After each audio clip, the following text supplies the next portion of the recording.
The chair recognizes the gentleman from Texas, Mr. Paul, for 5 minutes. I ask unanimous consent to revise and extend my remarks. Without objection. Thank you, Mr. Speaker.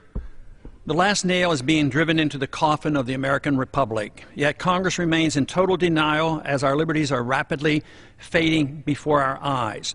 The process is propelled by unwarranted fear and ignorance as to the true meaning of liberty.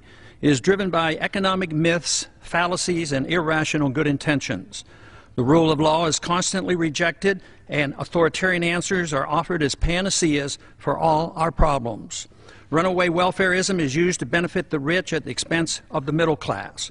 Who would have ever thought that the current generation and Congress would stand idly by and watch such a rapid disintegration of the American Republic? Characteristic of this epic event is the casual acceptance by the people and the political leaders of the unitary presidency, which is equivalent to granting dictatorial powers to the president.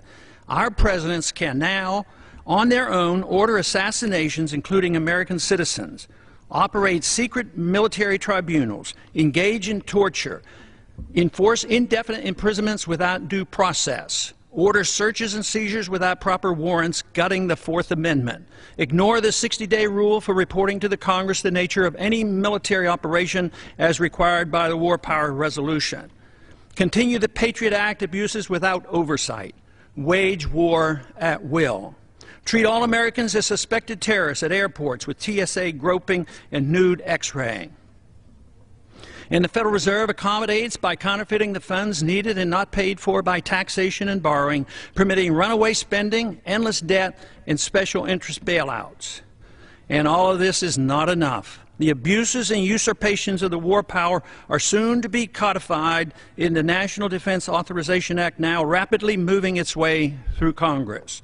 Instead of repealing the 2001 authorization for the use of military force, as we should, now that bin Laden is dead and gone, Congress is planning to massively increase the war power of the president. Though an opportunity presents itself to end the wars in Iraq, Afghanistan, and Pakistan, Congress, with bipartisan support, obsesses on how to expand the unconstitutional war power of the president he already holds. The current proposal would allow a president to pursue war anytime, any place, for any reason, without congressional approval. Many believe this would even permit military activity against American suspects here at home. The proposed authority does not reference the 9/11 attacks. It would be expanded to include the Taliban and associated forces, a dangerously vague and expansive definition of our potential enemies. There is no denial that the changes in Section 1034 totally eliminates the hard-fought-for restraint on presidential authority to go to war without congressional approval achieved at the Constitutional Convention. Congress's war authority has been severely undermined since World War II, beginning with the advent of the Korean War, which was fought solely under a UN resolution. Even today, we're waging war in Libya without even consulting with the Congress, similar to how we went to war in Bosnia in the 1990s under President Clinton. The three major reasons for our constitutional conventions were to guarantee free trade and travel among the states, make gold and silver legal tender, and abolish paper money, and strictly limit the executive branch's authority to pursue war without congressional approval. But today, Federal Reserve notes are legal tender, gold and silver are illegal. The Interstate Commerce Clause is used to regulate all commerce at the expense of the free trade among the states. And now, the final nail is placed in the coffin of congressional responsibility for the war power, delivering this power completely to the President, a sharp and huge blow to the concept of our republic. In my view, it appears that the fate of the American Republic is now sealed, unless these recent trends are quickly reversed.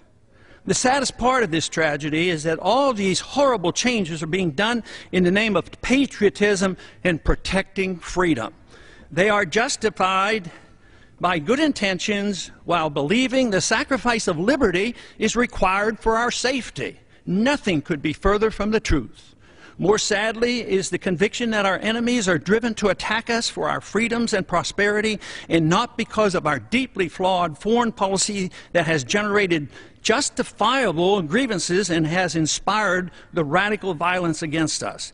Without this understanding, our endless, unnamed, and undeclared wars will continue, and our wonderful experiment with liberty will end. And I yield back the balance of my time. Chair recognizes the gentleman from Puerto Rico, Mr. Pierre Luisi. Thank you, Mr. For 5 minutes. Mr. Speaker,